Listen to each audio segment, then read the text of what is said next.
สวัสดีทุกท่านนะครับพบกันอีกแล้วนะครับผมวันนี้ก็จะมาแนะนำวิธีการใช้เจ้าตัวเนี่ยครับเสียงนี่เสียงนะครับหรือ voice นะครับก็คือปุ่มสั่งงานด้วยเสียงนะครับตัวนี้มันดียังไงบ้างก็คือมันสามารถช่วยเราได้เยอะนะครับผมตัวนี้เดี๋ยวจะลองดูนะครับผมจะลองสอบถามว่าสภาพอากาศวันนี้เป็นยังไงบ้างของกรุงเทพหรือของต่างจังหวัดอะไรอย่างเงี้ยเดี๋ยวจะลองดูนะครับให้กดปุ่มตรงนี้ครับสภาพอากาศในกรุงเทพมหานครขณะนี้อุณหภูมิ30องศาและมีแดดจัดเป็นส่วนใหญ่ในกรุงเทพมหานครวันนี้จะมีพายุฝนฟ้าคะนองค่ะอุณหภูมิสูงสุดอยู่ที่31องศาและต่ำสุด27องศาตอนนี้มันก็ถือว่าสามารถช่วยเราได้เยอะนะครับสำหรับเจ้าตัว voice ตัวเนี้ยเดี๋ยวจะลองสั่งงานให้มันเปิด YouTube ดูนะครับเปิดโปรแกรม YouTube เนี่ยสามารถเปิด YouTube ให้เราได้เลยนะครับโดยที่ว่าเราไม่ต้องเข้าแอปนะครับตัวนี้เดี๋ยวลองสั่งปิดมันจะปิดไหมเอ่ยส่วนมากมันจะไม่ปิดนะปิดโปรแกรม YouTube มันจะไม่ปิดนะฮะเราจะสั่งเปิดได้อย่างเดียวนะครับตัวนี้ปิดเราก็ต้องกดย้อนกลับเอาอย่างนี้นะครับโอเคเดี๋ยวจะลองเช็คอะไรอีก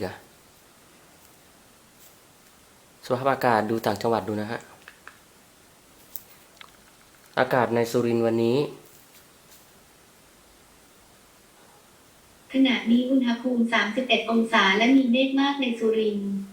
วันนี้จะมีพายุฝนฟ้าคะนองค่ะอุณหภูมิสูงสุดอยู่ที่33องศาและต่ำสุด26องศา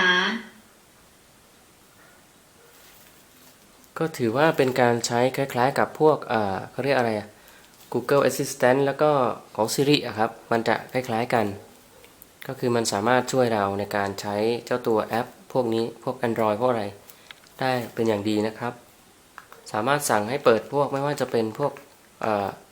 แอปพวกนี้ได้หมดเดี๋ยวลองสั่งเปิด Netflix ดูนะครับเปิดแอป Netflix นี่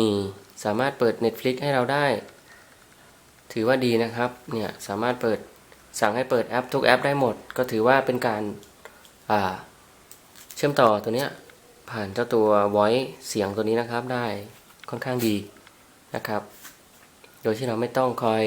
กดเมนูกดเลื่อนไปหามันอย่างเงี้ยครับสามารถสั่งด้วยเสียงได้เลยแล้วก็สามารถถามไทยสภาพอากาศการเป็นอยู่อะไรอย่างนี้ก็ถือว่าตอบสนองค่อนข้างดีนะครับใครที่สนใจก็ลองสามารถซื้อกล่องพวกนี้เนี่ยกล่องพวก Android ไม่ว่ายี่ห้อไหนยี่ห้อไหนก็ตามนะครับสามารถเอามาลองใช้ได้เนื่องจากของผมก็คือทีวีตัวเนี้ยมันเป็นทีวีของTCL เนาะมันเป็นสมาร์ททีวีซึ่งเมนูต่างๆที่เราใช้พวกไม่ว่าจะเป็นกดโฮมอะไรมันจะค่อนข้างช้านิดหนึ่งนะครับ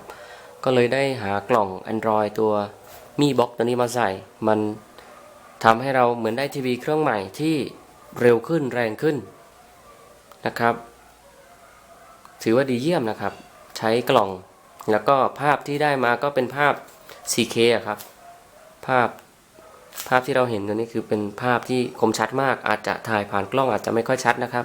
แต่ตัวจริงที่เราได้นั่งมองจากหน้าทีวีมันจะชัดมากนะครับก็ถือว่าเป็นตัวเลือกอีกตัวเลือกหนึ่งนะครับสำหรับคนที่อยากลองไปใช้ดูนะครับผมก็สำหรับการแนะนำนะครับเจ้าตัวโหมดเสียงของเจ้าตัวMi Boxตัวนี้ก็ต้องขอลานะครับทุกท่านไปก่อนก็